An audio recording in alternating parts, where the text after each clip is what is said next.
Hey everybody, Wave 3 News meteorologist Brian Good. Welcome to this latest edition of Snow Talk. We have a lot to cover, as you might imagine, certainly. So we're going to cover the Arctic blast coming our way. It's going to come in phases, and we'll talk about the temperature aspect of that, and we'll talk about the southern stream feature or features that are going to make our weather much more interesting for snow lovers in about a week from now. So let's start off with our current pattern, as we always do. And so far as we stand today, our snow totals still stand at a trace from the Halloween and the November 1st light snow event.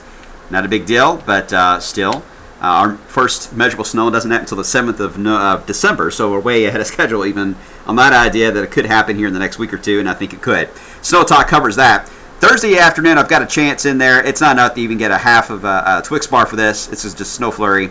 Next Sunday, a week from today, though, that is one to watch. Right now, on a scale of 0 to 10, I'm only going to give it 2 Twix bars for now.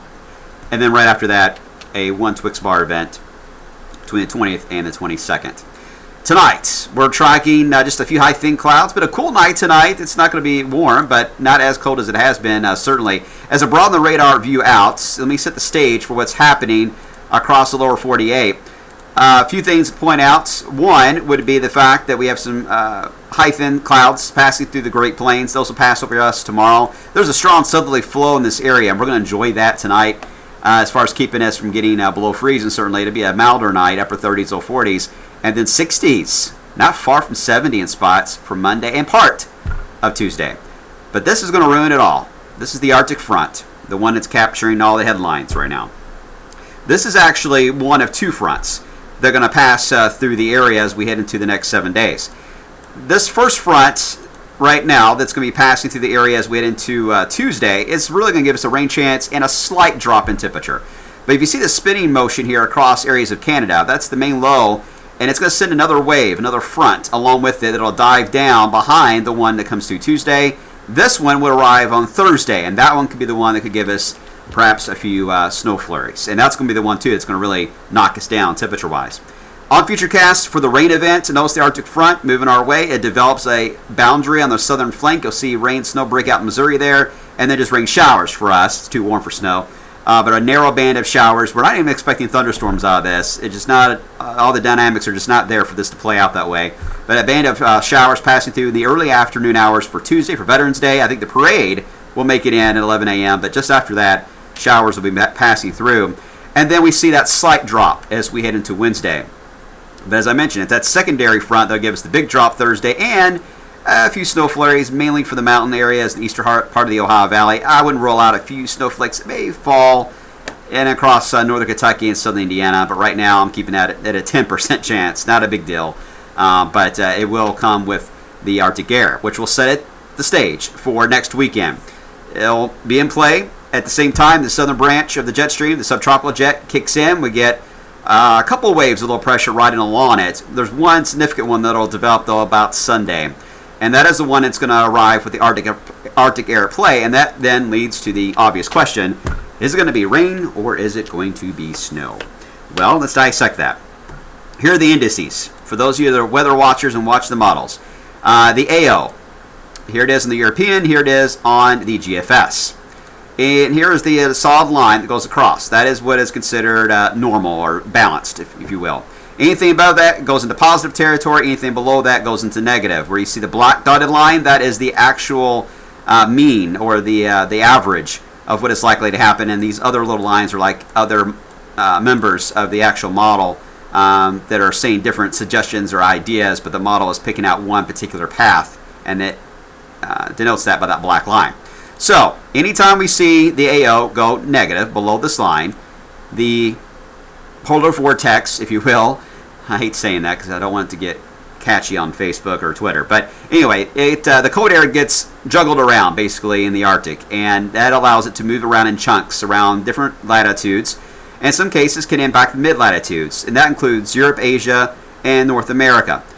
And when we see it go this far negative, I mean, this was, let me clear the line off, this was Halloween, that little bump down there, and we remember how that turned out for us. This is way negative as we head through the next week to 10 days.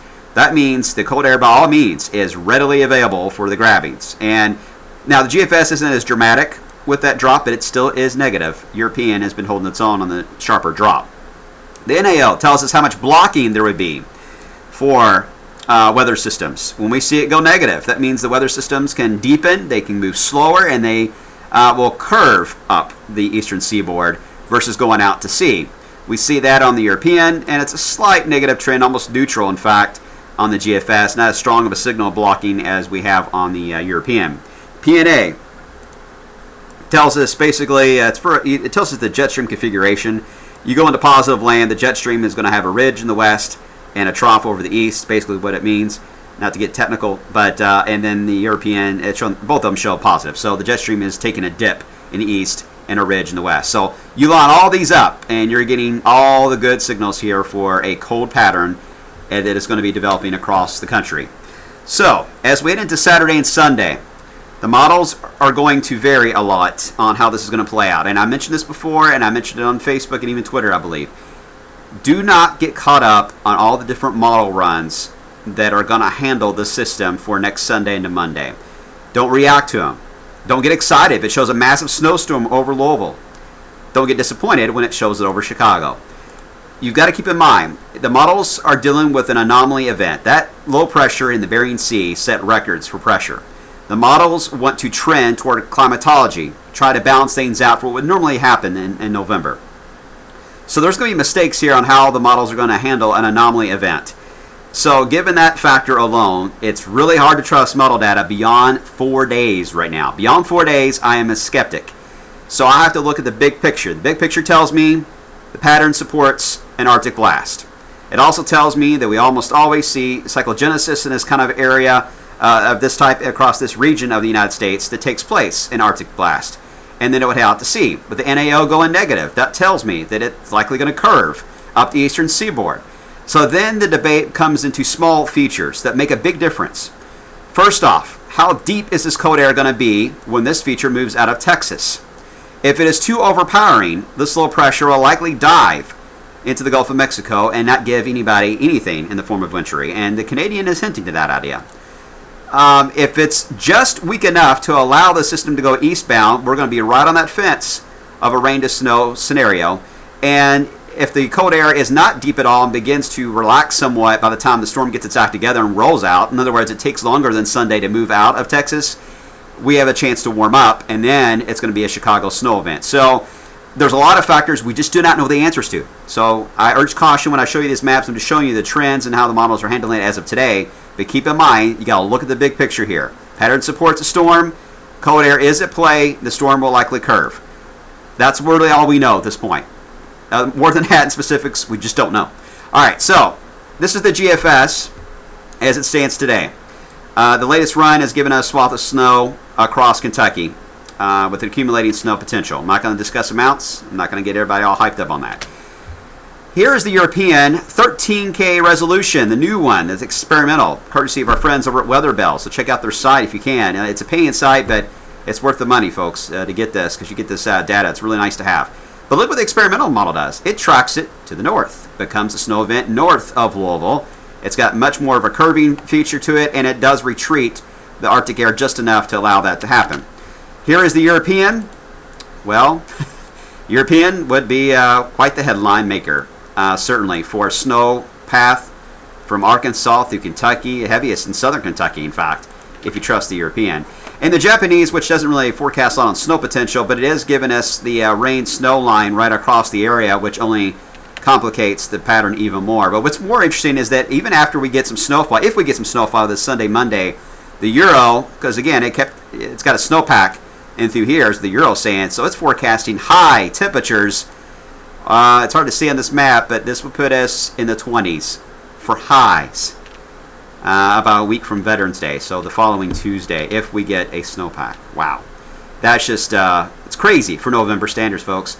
So here it is on the 7-day. You see 66 windy on Monday, that band of showers on Tuesday, a slight drop for Wednesday, more dramatic drop Wednesday night into Thursday as that second front moves through.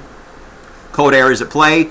Several nights below freezing, get in that ground nice and cold, which makes things interesting as we head into Sunday. That's how it stands tonight. We're going to keep you updated and evolve the system, but This does have certainly the potential to give us our first measurable snow of the season. We just got to figure out, is it going to be all snow, is it going to be a mix, and then if it's all snow, how much? A lot of things to figure out, and we're just not there. So please be patient. Snow lovers, be patient. Snow haters, hang in there.